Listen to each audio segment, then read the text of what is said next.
Mutirão é trabalho sério, não tem mistério, é só dar a mão. É 1300, é Paulo Mancini, vai ter mandato em mutirão.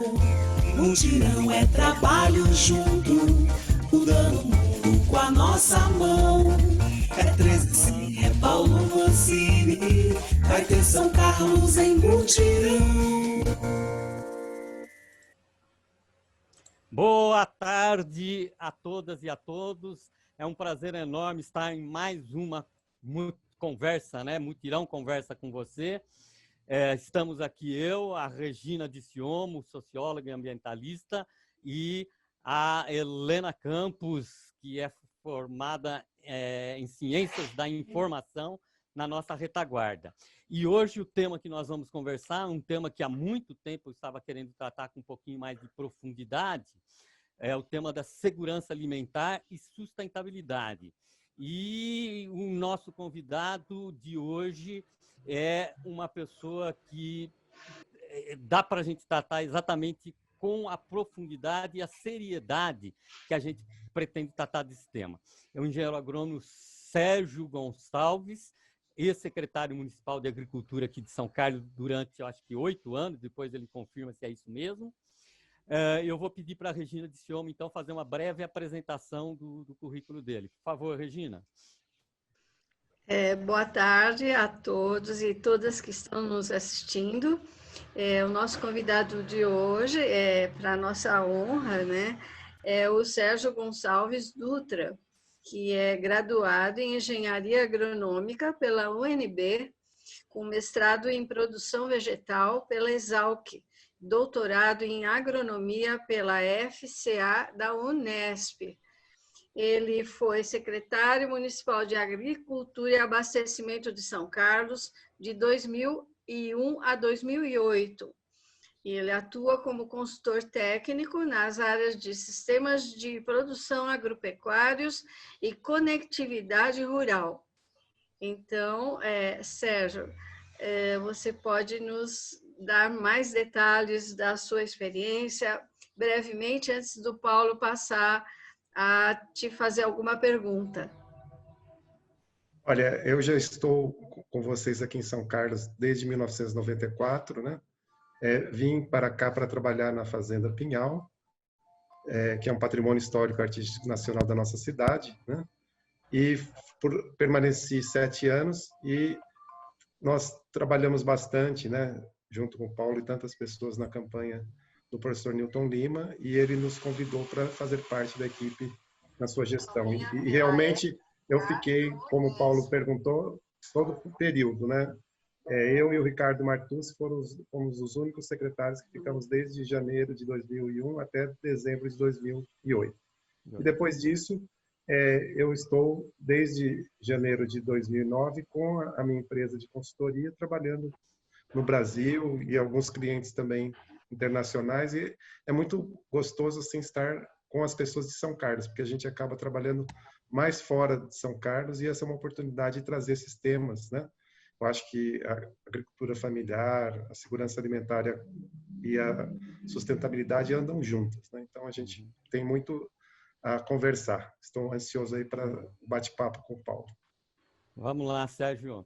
Sérgio, eu fico muito feliz em saber que você tem sobrevivido profissionalmente nessa área de consultoria, né? Sem ter precisado se vincular formalmente a alguma empresa ou mesmo até algum governo, que sempre amarra um pouco a gente e traz até alguns constrangimentos. E é muito bom saber. Eu imagino que São Carlos tem muita gente que tem esse perfil seu, né? Devido a gente ter 2 universidades, né? Então tem um perfil técnico muito grande. Eu gostaria de lembrar a primeira vez que eu conheci o Sérgio Dutra, né? Eu conheço mais como Sérgio Dutra. Isso. Mas parece que você usa mais o Sérgio Gonçalves, né? Mas não os dois, fica à vontade. Né? E foi aquela ONG católica que a Rose Mendes, inclusive, atuava, né? Que nós estávamos começando um projeto de horta orgânica, junto com os menores carentes que a ONG abrigava, né? Pela PASC, né? E você foi lá para nos ensinar, de certa forma, a fazer um bom canteiro de horta, né? E eu nunca me esqueço, né, de você pegar na enxada ali e fazer tá produzindo o canteiro, né? Isso eu achei muito incrível, porque eu nunca me esqueço que você foi o segundo engenheiro agrônomo que eu vi pegando na enxada tal para fazer uma cultura, né? Certo. A primeira pessoa foi uma engenheira agrônoma escolástica, olha o nome dela, escolástica até, né? Lá na Estância Demétria, né? Da pessoal da biodinâmica em Botucatu. Lá em Botucatu, né? isso na década de 70, em 78. Ela foi a primeira, assim, eu fiquei espantado, porque não é da nossa tradição brasileira, né? Que um engenheiro civil saiba pôr um tijolo para construir uma parede, né? E nem é da tradição brasileira que um engenheiro agrônomo saiba manusear uma enxada. Né? Então, isso eu acho importante estar colocando essa característica, porque não é que saiba manusear uma enxada, mas também sabe estabelecer controles para grandes culturas, né? Como você estava me falando, depois a gente quer explorar um pouco mais isso, como de algodão orgânico no Mato Grosso, né? Então, eu queria que você começasse falando um pouco dessa sua experiência, que vai desde quando da sua formação em agronomia pela UNB até esse momento de hoje, mas só para a gente ter um espectro, né, da sua do transcurso profissional seu durante a sua vida. Então, Paulo, essa parte da horta está muito ligado aos meus 2 últimos anos na universidade, que nós fizemos uma sociedade, inclusive um dos nossos sócios, que era o proprietário da área, ele é o maior produtor orgânico do Distrito Federal. Legal. Então, os projetos que a gente começou... Você lembra o nome dele? Lembro, é Joey Cardo Viana Vale, né? Ele é a Fazenda Malunga. Se você faz uma busca na internet, você vai ver que tem mais de 100 hectares de produção orgânica lá. E assim, os técnicos dele hoje, né, eram os meninos que vieram do Nordeste, que eram filhos dos funcionários da propriedade. Fazenda. Eles aprenderam, era uma chácara, e ela se expandiu depois, né? Então, isso mais de 30 anos. Isso foi 88, 89 e até o início de 90. Em 90, perfeito, quando eu terminei a graduação, aí eu também fiquei com uma área de produção durante 2 anos.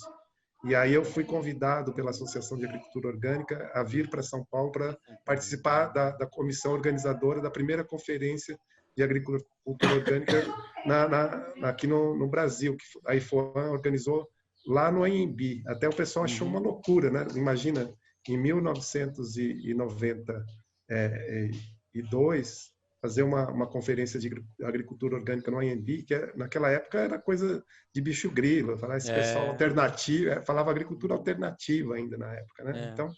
Então, assim, não tinha esse impacto que hoje tem na sociedade, assim, de mercado. Então, mas conseguimos organizar. Eu fiquei 2 anos na associação. E aí eu fui convidado pela família proprietária da Fazenda Pinhal para vir administrar a fazenda aqui em São Carlos, porque eles eram participantes da feira. Lá de orgânicos. Foi através da feira, que legal. Modesto Carvalhosa, né? Exatamente. E Helena Carvalhosa. Exatamente. E a Helena. Perfeito. Exatamente. E aí depois, então, você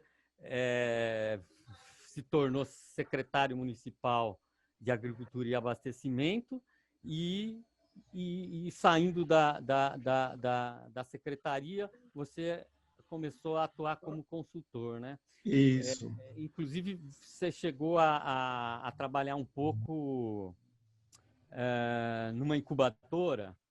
Sim, eu trabalhei um pouco aqui no Instituto Inova, mas depois eu no fiz Inova, isso. um trabalho mais extenso um pouco lá em Botucatu. Nós participamos da equipe de implantação do Parque Tecnológico de Botucatu. É um parque que foi consolidado, que hoje é um dos parques tecnológicos mais ativos aí do estado de São Paulo. Foi através do Grupo Dama também? Não. Nesse caso, nós chegamos a levar o pessoal lá, né?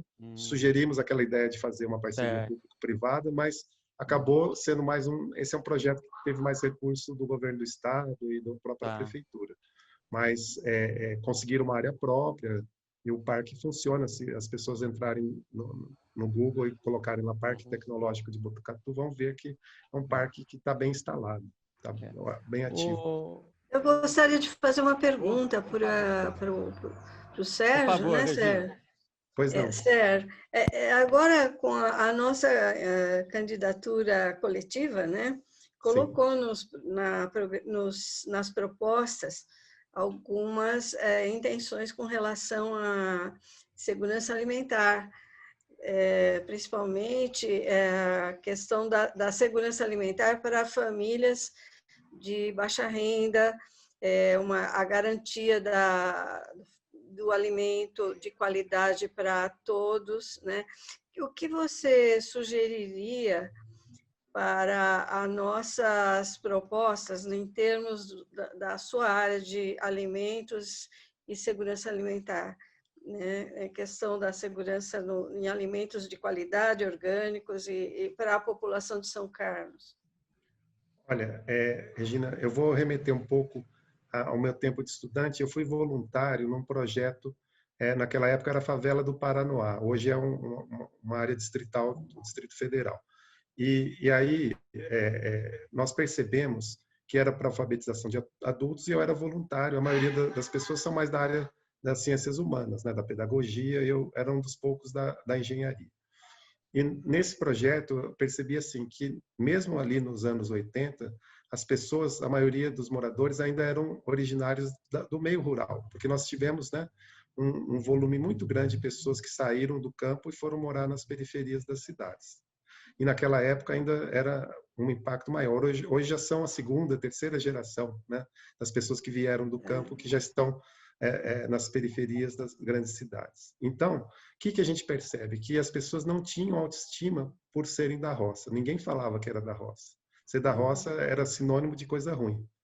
E até hoje existe um pouco esse preconceito entre as próprias pessoas da nossa sociedade, especialmente as pessoas das classes D e E têm muita dificuldade de conviver, com raras exceções, com essa questão. E isso tem que ser recuperado através justamente a educação, né, com a alfabetização de adultos, com a própria inclusão social da criança, do jovem e de todas as faixas etárias, inclusive as pessoas da terceira idade na periferia, tem que usar muito essa questão de resgatar ainda essas pessoas que já estão hoje, já com mais de 60 anos e tudo isso, que muitas vezes vieram da roça e que perderam todo aquele conhecimento de fazer o chá, de cultivar, de pegar na enxada, né? Perderam esse prazer de fazer essas coisas. E isso daí você não recupera, porque as pessoas que viveram, realmente tiveram o pé na terra, têm um outro olhar em relação ao rural do que as pessoas totalmente urbanas. Então, para a gente trabalhar esse tema da sustentabilidade, principalmente na nossa população brasileira, que é formada principalmente das classes menos favorecidas, a gente tem que resgatar um pouco com a educação e com a política ambiental e de segurança alimentar andando juntas, porque não dá para separar uma coisa da outra. Então, a gente fazer horta na escola é ótimo, mas você está formando a nova geração. Mas a gente tem que trazer as pessoas que já viveram na roça e muitas vezes, na época, nem tinha tanto uso de agrotóxico nem nada, para que eles possam também, mesmo que as técnicas que eles utilizem muitas vezes possam ser aprimoradas, a gente tem hoje uma evolução muito grande na agroecologia, mas dá para, com rapidez, a história que vocês tiveram na última live, né? Quem anda de bicicleta nunca esquece, né? Como dar uma pedalada. Então, é a mesma coisa. A pessoa que tem um pouquinho de pé na terra, ele rapidamente resgata isso, desde que você tenha um estímulo, né? Hoje a nossa sociedade muitas vezes a pessoa prefere ter um emprego de vigilante na cidade, né, do que ajudante de pedreiro, do que trabalhar na área rural, né? Ainda é nossa sociedade, embora fale muito do agro, muita propaganda, mas isso em todo o Brasil, mesmo nos estados mais agrícolas, hoje é muito difícil reter o jovem e tudo isso. Nós temos, assim, no nível universitário, sim, uma demanda aí com startups, muita gente buscando o rural por causa do retorno econômico desse trabalho, mas do ponto de vista assim, cultural, nós perdemos muito a essência do Brasil rural, e eu acho que essa essência faz falta para uma sociedade mais equilibrada, mais saudável, né? Nós somos uma sociedade extremamente não sustentável, né? Essa autoestima que você se referiu, ela cresceu, tem alguma relação, a seu ver, com a organização do MST? Houve uma contribuição do MST para que se ganhasse autoestima na pequena propriedade, na produção agrícola? Então, aí você tem muitos espectros, né, Regina? Porque são vários Brasis. Então, eu acho assim, o movimento dos excluídos das barragens na região sul, que gerou a constituição do MST, teve muita organicidade. E aí dependeu muito das lideranças que nós temos, né? Todos os estados brasileiros, né? Muito ligados à Igreja Católica e à teologia da libertação, que foram bastante ativos nos anos 80, 90 e tudo isso, mas com a urbanização que o país teve, com todo esse cenário político que a gente enxerga hoje, de uma sociedade de conflito, e com a verdadeira guerra de narrativas na internet, é muito resultado justamente de uma sociedade que não tem muita formação cultural, muita formação histórica. Então, assim, se por um lado tem o lado organizacional, manter na terra, ocupar a terra, prezar as práticas sustentáveis, mas do outro lado, assim, até os anos 80, a gente via o pessoal investindo muito na formação, né? E a formação tem que ser cultural, tem que ser política, social, ambiental e também ecológica do ponto de vista da agroecologia. Então, assim, alguns lugares conseguiram fazer isso, outros não. Então, isso assim, é muito variável, né? O espectro de experiência. Nós temos experiências excelentes e também temos muitas áreas que, sem planejamento, nós temos o exemplo aqui de São Carlos, né? Ocupar as margens da Estrada do Broa com um assentamento rural não faz nenhum sentido, até porque ali é uma área de baixíssima fertilidade, não tem presença de recurso hídrico, e foi muito exaurida por plantios sucessivos de hortos de eucaliptos, desde do tempo ainda da Companhia Paulista Estrada de Ferro. Então, quando eu estava saindo da prefeitura, né, eu ainda tive a oportunidade de registrar os veículos, né, vindo, inclusive com carros de campanha do Ayrton Garcia, lá da cidade de Araci, que fizeram essa ocupação. Então, essa ocupação urbana em busca de moradia, você tem muito mais a ver com uma favela rural do que propriamente com a sustentabilidade, com a produção. Não discriminando as pessoas que estão lá, mas sim a falta completa de um projeto, né, que viabilize a produção, e nós teríamos áreas muito melhores dentro do nosso município para fazer esse tipo de situação. Então, ali, o que prevalece? Quem quer ficar perto da cidade não paga aluguel, você tem uma área, aí o seu sobrinho, o seu primo, o seu colega constrói uma casinha, outra casinha, e assim, fica uma ocupação, uma urbanização desordenada daquele território.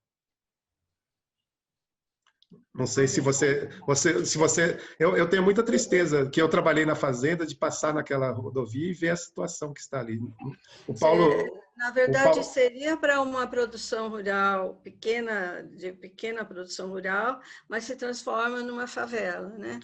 Não, é porque é o seguinte, a ocupação, ela foi movida por interesses políticos, não? Essas pessoas não foram mobilizadas dentro de um projeto. Não são produtores, né?